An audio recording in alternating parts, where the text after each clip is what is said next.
నమస్తే. ఆకాశ దీపం ఇది కార్తీక శుద్ధ పాడ్యం నుంచి మనం అందరూ కూడా వెలిగిస్తామండి. ఆచారం ఉంది. మట్టి ప్రమిదల్లో నువ్వుల నూనె వేసి అట్లాగే పత్తివత్తులు వేసి వెలిగిస్తారు.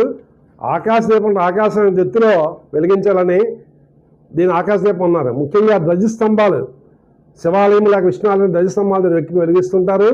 మీకు వీలైతే మీ ఇంటి పైకప్పు మీద ఒక కర్రదల్లితో వెలిగించవచ్చు. అక్కడ కూడా ఇవి ఆకాశ దీపం యొక్క ప్రాముఖ్యత అసలు ఏంటి అంటే, మనకి కార్తీక పురాణంలో స్కంద పురాణం చెప్పబడింది ఏంటంటే, ఎవరైతే కార్తీక మాసంలో అయ్యి ఆకాశం వెలిగిస్తారో వారు పాప విమోచన పొందుతారని, మరియు వారికి అఖండ ఐశ్వర్యంతో పాటు సిరిసములు కలుగుతాయని, అపమృత్యు దోషము జరుగుతుందని, పితృశాపాలు జరుగుతాయని మనకి చెప్పబడి ఉంది. చూసారా?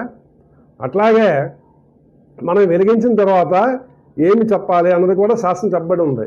దీపం పరబ్రహ్మ స్వరూపంగా భావిస్తాం, అలాగే జనార్దనుడిగా భావిస్తాం. కాబట్టి ముఖ్యంగా త్రయంబకుడు మరి కార్తీక దామోదరుగా భావిస్తూ 2 శ్లోకాలు ఉన్నాయండి వీటికి సంబంధించి. ఒకటి దామోదరుడికి సంబంధించి, దామోదరాయ నభసి తులాయాం దాళమాసహ ప్రదీపంతే ప్రయచ్చంతే నమో అనంతాయ వేదసే అంటూ ఆ దామోదరుని ప్రార్థించాలట. స్వామి, నీకు ఈ కార్తీక మాసంలో దీపం వెలిగిస్తున్నాను, నా యొక్క సర్వపాపములు పోగొట్టు అనంత అని వేడుకోవాలట కార్తీక దామోదరుడిని. తప్పకుండా అతను అనుగ్రహిస్తారట.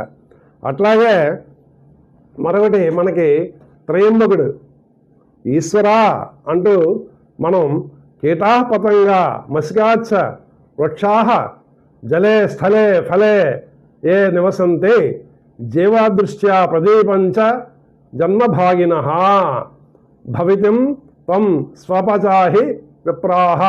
ఓ పరమేశ్వర, సకల జీవరాశి నువ్వే సృష్టించావు.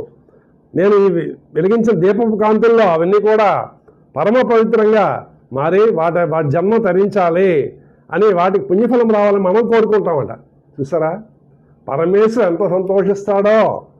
వెంటనే అతను అటు అనుకుంటాడ, వీడి కృతజ్ఞతాభావం ఉంది, మానవ జన్మ ఎత్తినందుకు ప్రత్యుపకారం చేస్తున్నాడు, అట్లాగే పరోపకారం గురించి ఆలోచిస్తున్నాడు, కాబట్టి వీడికి తిరిగి మానవ జన్మ ఇస్తానని ఆ స్వామి అంటారట, ఈశ్వరుడు అనుకుంటారట, ఇస్తారో కూడాను. కాబట్టి తప్పకుండా అందరూ ఆచరించండి. అట్లాగే మన పితృదేవతలు మహాలయ పక్షాల్లో భూలోకంకి వస్తారని చెప్పబడింది కదా, వారు తిరిగి ఈ కార్తీక శుద్ధ పాడ్యం నుంచి పయనం అవుతారట. వారికి దీపపు కాంతులు వారికి సహకరిస్తాయట. వారు కూడా మన ఆశీర్వదించి మనకున్న పితృదోషం తొలగిస్తారని, మరి పుత్ర సంతానం కలుగుతుందని మనకు మార్కండేయ పురాణం చెప్పబడింది, స్కంద పురాణం కూడా చెప్పబడింది. కాబట్టి అందరూ ఆచరించండి.